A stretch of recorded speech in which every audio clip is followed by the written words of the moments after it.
Hey, this week we're continuing to look at 1 Corinthians 13, which is one of my favorite passages because it gives the most consummate description of what love is. And if we define love the wrong way, we are in trouble. Love is not emotion, which our world defines it as. Love is devotion. It's devotion towards something. And so I'm combining some principles here with our statements. We've got our I am loving statement, or I am, which that's our focus this month. We had our I am love statement to start out with, which each one is helping us build a rule of life. How do we have kind of a rule? How shall I live? Well, I want to live knowing that I'm deeply loved, completely forgiven, fully pleasing, totally accepted by God, chosen by Him to reflect His love and grace. That's the latter half of our I am loved statement. I want to know that. I want to live out that love. So if you don't have a rule of life, something you come back to that helps you kind of keep focusing in the right direction, you're going to find yourself in the wrong direction. So I said this last week, that if you focus on the wrong goal, you're going to accomplish the wrong thing. Duh, right? Yeah, when we aim at something, you're probably going to hit it. You aim at nothing, you'll hit it every time. But you aim at something, a lot of us are aiming at things that they're going to be successful at. But the problem is a lot of times what we're successful at has huge unintended consequences. It's the saying, you've climbed the ladder of success only to discover it was leaning against the wrong wall. And so, yeah, you may have been successful at one thing, but a complete failure at something that mattered more. We want to help you learn to focus on what matters most, which is living and loving like Jesus. And to do that, I've got to eliminate whatever distractions are in my life and schedule that interfere with that. So the principles, that we're looking at is, the principle last week was nothing becomes intuitive until it becomes intentional. Especially when you're thinking about a new habit, a new skill. Nothing becomes intuitive until it becomes intentional. And so we talked about the need for intentional self-examination, looking inside, which is going to build my self-awareness.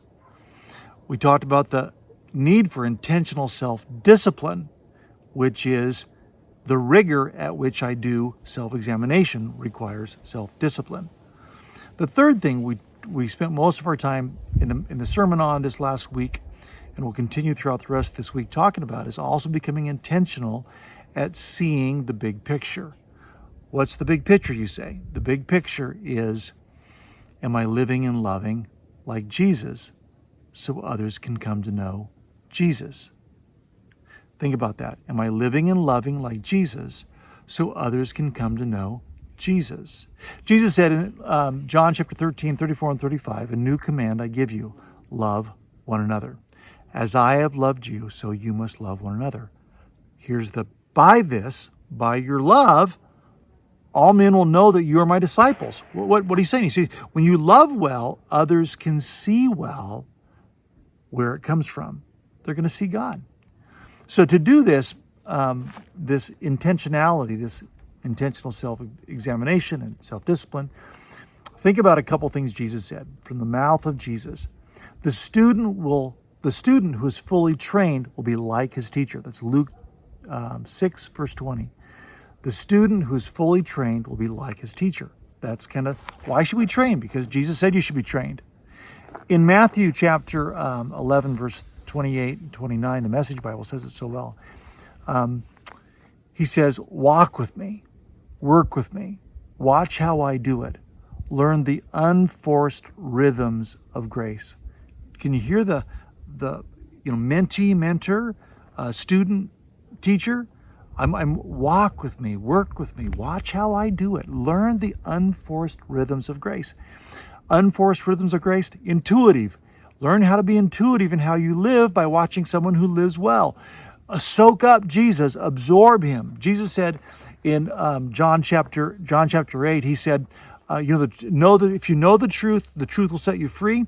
Listen to the Message version of this. If you stick with this, doing what I tell you, living out what I tell you, you'll be my disciples for sure. Then you will, listen to this, experience the truth, and the truth will set you free. We talked about that little word "know" a couple weeks ago. in 1 John chapter 4, verse 19, this little word know. If you know and rely on his love, the perfect love will drive out fear. But I got to know it. It's an intimate knowing, and it's an experiential knowing. I like the Message Bible. I'm going to say that passage again. He said, then you will experience, didn't use the word know, you'll experience the truth, and the truth will set you free.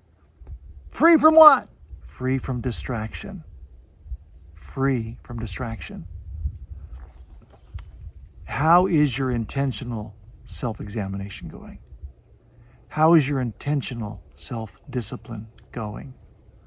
Without them, you will never intuitively live and love like Jesus. Lord Jesus, help us, Lord, to walk with you, work with you, watch how you do it, and then we'll know the unforced rhythms of grace. Lord, help us to seek to emulate you in everything we do. Lord, thank you for calling us to be like you. Thank you for giving us your Spirit that lives inside of us, that moves us, draws us, drives us towards this passion to know you more and to reflect you more. Empower us today to catch the things that are under the surface, to bring them to awareness so we can let them go and release them from our occupation, from our obsession, so we can live and love like you. I'll see you tomorrow.